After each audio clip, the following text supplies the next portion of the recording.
Samantalang nagtuturo siya, lumapit sa kanya ang mga punong saserdote at ang mga matatanda ng bayan at siya'y tinanong, "Anong karapatan mong gumawa ng mga bagay na ito? Sinong nagbigay sa iyo ng karapatang ito?" Sumagot si Jesus, "Tatanungin ko rin kayo. Kapag sinagot niyo ako, saka ko naman sasabihin sa inyo kung ano ang karapatan kong gumawa ng mga bagay na ito. Kanino nagmula ang karapatan ni Juan upang magbinyag? Sa Diyos ba o sa tao?" At sila'y nag-usap-usap. Kung sasabihin natin mula sa Diyos, sasabihin naman niya sa atin, "Bakit hindi ninyo siya pinaniwalaan?" Ngunit kung sasabihin natin mula sa tao, baka naman kung ano ang gawin sa atin ng bayan. Sapagkat kinikilala ng lahat si Juan ay isang propeta.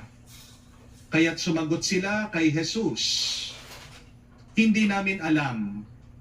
Sinabi niya, "Hindi ko rin sasabihin sa inyo kung ano ang karapatan kong gumawa ng mga ginagawa ko." Mga kapatid, ang mabuting balita ng ating Panginoon. Pinupuri ka namin, Panginoong Hesukristo. Magandang araw po muli sa iyong lahat.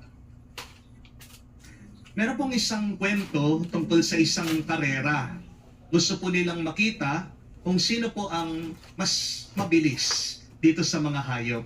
Kumuha po sila ng isang aso, isang pusa, isang tigre, isang leon, isang kangaroo, at isang cheetah. Nilagay po nila ang mga hayop sa mga hawla, sa mga cages. At nung pong binuksan nila ang mga hawla, nagtakbuhan po yung aso, yung pusa, leon, tigre, at kangaroo. Pero yung cheetah, nakahiga lang po. Hindi po siya lumabas doon sa kanyang kulungan. At nagtanong po yung mga tao, nagtataka sila, bakit daw hindi gumagalaw yung cheetah? May sakit ba ito?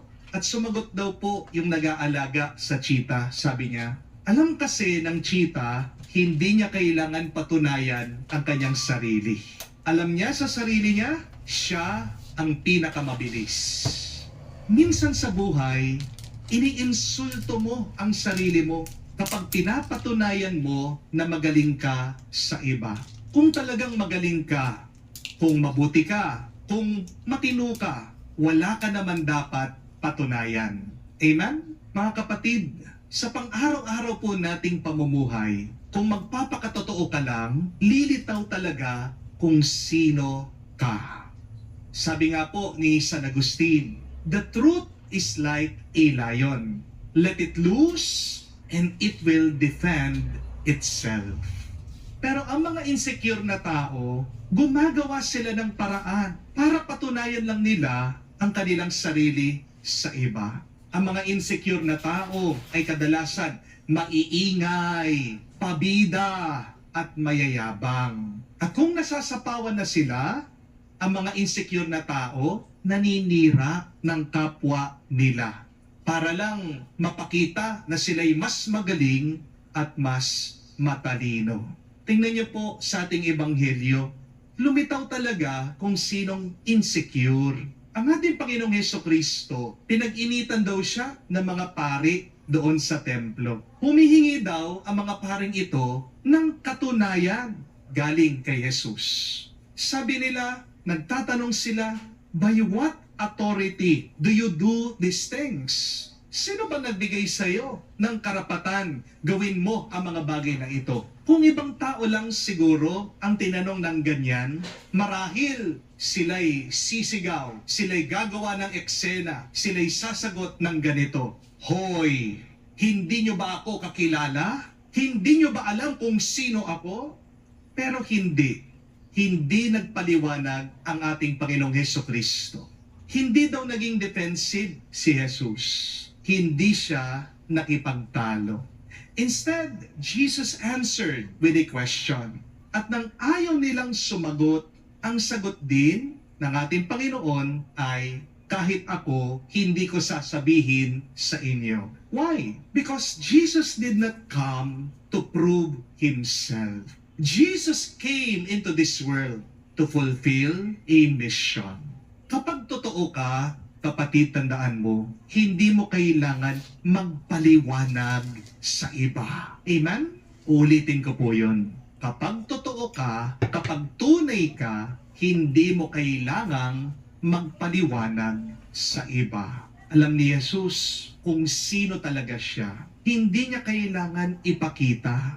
Hindi niya kailangan patunayan ang kanyang sarili. Hindi niya kailangan i-advertise ang sarili niya sa kanila. The truth does not panic. The truth does not need to explain. The truth simply stands on its own. Kapag ang tao ay hindi interesado sa katotohanan, kahit na anong paliwanag mo, hindi nila tatanggapin. Di po ba? Kaya nga, mag-aaksaya lang ng oras si Jesus sa pagpapaliwanag sa kanila. Mga kapatid, if people already decided not to believe you, no explanation will convince them. And God says, wala dapat tayong patunayan sa iba. Remember, only insecure people demand proof from someone who is already living the truth. Bakit nagtatanong itong mga punong saserdote o mga pari sa templo kay Jesus? Nagtatanong ba sila dahil curious sila? Dahil ba gusto nilang matuto kay Jesus? Dahil ba inspired sila sa sinasabi ng ating Panginoon? Hindi. Nagtatanong sila kasi galit sila. Nagtatanong sila kasi naiinggit sila. Nagtatanong sila kasi naiinsulto sila sa galing ni Jesus. Hindi nila matanggap na mas may galing, talino at authority ang ating Panginoong Hesukristo. They question Him not to understand, but to undermine Him. At hindi ba minsan ganyan din sa buhay? May mga tao humihingi ng paliwanag sa iyo, hindi para maintindihan ka, kundi para maliitin ka. Amen? Kine-question kanila kasi gusto kanilang kontrolin. They are asking you questions because they want to limit you. Pero pinapaalala ng Diyos sa atin, you don't owe anyone an explanation. Amen? Wala ka dapat ipaliwanag sa iba. Kaya, huwag kang magpapaapekto sa kanila. Hindi naman nila hawak ang iyong kaluluwa. Your identity, your spirit, your soul is from God. Do not get your approval from other people. Jesus knew His identity. He was a beloved Son of God. He was sent by the Father. He was filled with the Holy Spirit. Kilala ng ating Panginoong Hesukristo ang sarili niya. Hindi naman siya nagdidepende dun sa opinion nila. Hindi kailangan ni Jesus ang approval nila. Hindi galing sa mga survey, sa mga likes, sa mga views, sa validation ng ibang tao ang pagkakakilala ni Jesus sa kanyang sarili. Ang identity at pagkatao ni Jesus, tulad ng identity at pagkatao mo, galing yan sa Diyos. Amen? Kaya hindi ka kailangan mag-explain. Hindi ka kailangan magpakita gilas. Mga kapatid, basta kilala mo ang sarili mo, kilala mo ang Diyos, yun ang mahalaga. Because when you know you are in God, God is with you, you will stop performing for other people. Huwag mong kalimutan ito. Minsan ang pinakamagandang sagot sa mga taong walang respeto sa iyo, sa mga taong walang bilib sa iyo, sa mga taong minamaliit ka, ay katahimikan. Silence is the best response to people who disrespect you. Silence is sometimes the loudest answer to people who do not like, who do not love you. Sa Ebanghelyo po natin, hindi sumagot si Jesus. Pero yung hindi niya pagsagot ay ang pinakamalakas niyang sagot sa kanila. Bakit? Because His silence revealed their motives. His silence exposed their fear. His silence protected his peace. Kung sasagutin mo yung mga taong nagmamaliit sa'yo, mag-aaway lang kayo, masasaktan ka lang, hahaba lang ang pinag-uusapan. Amen? Hindi kahinaan ang katahimikan. Karunungan at lakas ang pananahimik habang ikaw ay ginagawa ng issue at ng kwento ng ibang tao. Amen? Ang kasabihan nga, ang latang maingay ay walang laman. Kapatid, pagpatuloy mo lang ang iyong misyon kahit na merong humuhusga sa iyo. The mission continues even if people misjudge you. Pagpapalain ka ng Diyos. Kahit na ayaw ka nila, kahit na nilalait ka nila, kahit na hinuhusgahan ka nila. Kaya mga kapatid, sumunod lang tayo sa kagustuhan ng Diyos. Pagpatuloy lang natin yung alam nating mabuti. Awayin ka nila, relax ka lang, manahimik ka lang, at hayaan mo ang Diyos siyang magtanggol para sa iyo. Wala ka dapat patunayan. Preserve your peace. Preserve your energy. You need it for God's mission. Let God defend you. Let your life speak. Let your peace preach. And let your actions testify. This Advent, stop performing. Huwag ka nang magpakitang tao sa kanila.